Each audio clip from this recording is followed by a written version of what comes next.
शव यात्रा। अमरपुर नाम के एक गांव में विमल हलवाई अपने 2 छोटे बच्चों और बीवी के साथ रहता है। विमल की पत्नी ज्योति भूत प्रेत जादू टोने में बहुत माना करती थी।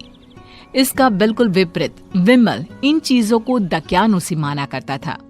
रोज की तरह विमल अपने मिठाई की दुकान जाने के लिए निकलने की हड़बड़ी में होता है। मैं निकलता हूँ ज्योति, देरी हो जाएगी, दुकान भी खोलनी है मुझे। अजी ध्यान से, आज अमावस्या है।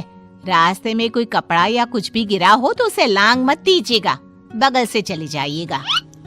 अरे ऐसे तो तुम मुझे पागल ही कर दोगी क्या? हाँ, मैं नीचे देखकर चलूं कि सामने से कोई गाड़ी घोड़ा आकर मेरे ऊपर से चला जाए? दोनों हालत में तो मेरी ही मौत है। अरे क्यों सुबह सुबह इतनी अपसुगनी बातें कह रहे हो जी?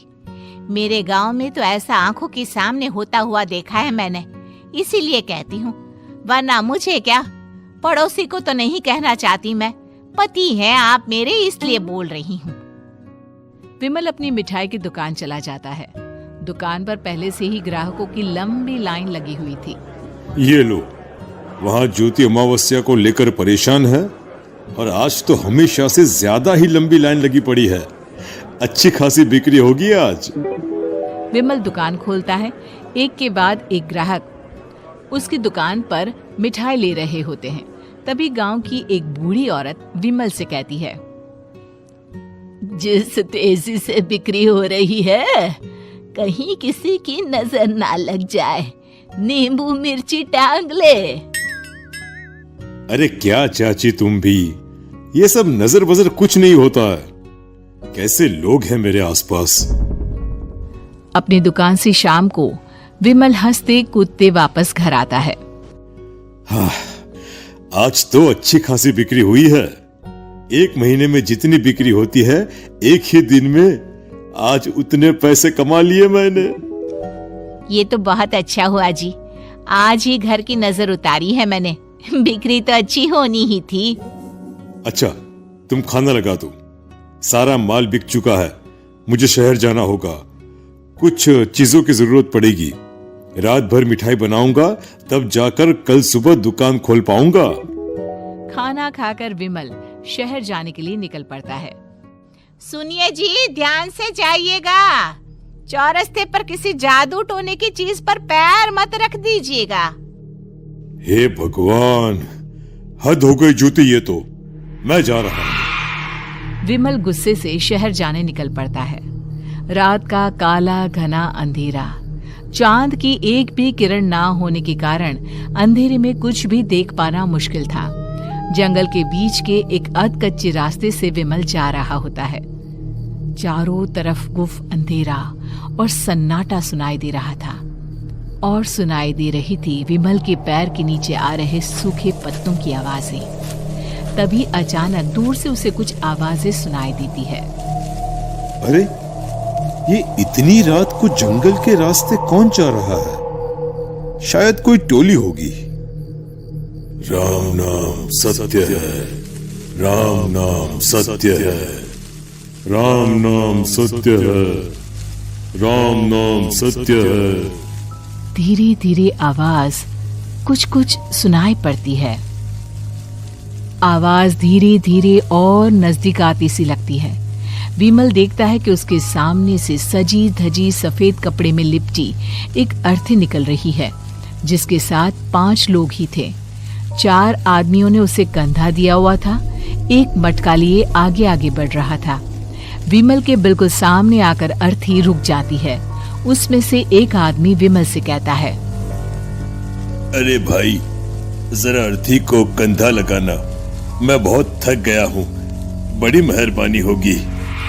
हाँ भाई, कंधा तो मैं लगा दूं, पर रात को 12 बजे ये शव यात्रा, इस समय कौन अर्थी ले जाता है? तभी विमल को ऐसा लगता है कि शव में से आवाज आई, ये आवाज। मजबूरी है भाई, आप कंधा दीजिए, मैं रास्ते में सब बताता हूँ आपको। विमल अर्थी को कंधा दिए चल रहा होता है कि उसे ऐसा लगता है कि हाथ में मटका लिए जो आदमी शव के आगे चल रहा है उसके पैर उल्टे हैं। क्या हुआ भाई, हकला क्यों रहे हो? वो आपके साथी के पैर उल्टे। विमल अपनी बात पूरी भी नहीं कर पाता कि वो देखता है कि उस आदमी के पैर तो सीधे ही हैं। अरे नहीं, कुछ नहीं, मुझे शायद वहम हुआ होगा। धीरे धीरे सब आगे बढ़ रहे होते हैं। तब विमल को अचानक लगता है मटके में से एक हाथ बाहर आ रहा है। विमल घबरा जाता है। इसके पहले वो कुछ बोल पाता, कल्लू कहता है, मेरा नाम कल्लू है। हम 6 दोस्त थे, जिसमें से एक को तो तुम सोया हुआ देख रहे हो। इतनी पक्की दोस्ती थी कि जैसे हम सब सगे भाई हैं। पर किस्मत का कोई क्या कर सकता है।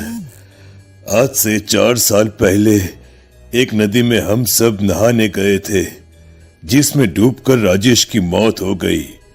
किसी मजबूरी के कारण हमें उसकी अर्थी को रात को ही शमशान घाट ले जाना पड़ा। हम 5 उसे ले जा रहे थे। 4 साल पहले आप 5 में मैं कुछ समझा नहीं। मंकू अपनी गर्दन पीछे घुमाकर अपनी आंखें बड़ी बड़ी कर विमल से कहता है, अरे भाई, पूरी कहानी खत्म होने दो, फिर बीच में बोल लेना, ठीक है? तभी रास्ते में एक हादसे में अपने दोस्त के साथ हम सभी मर गए।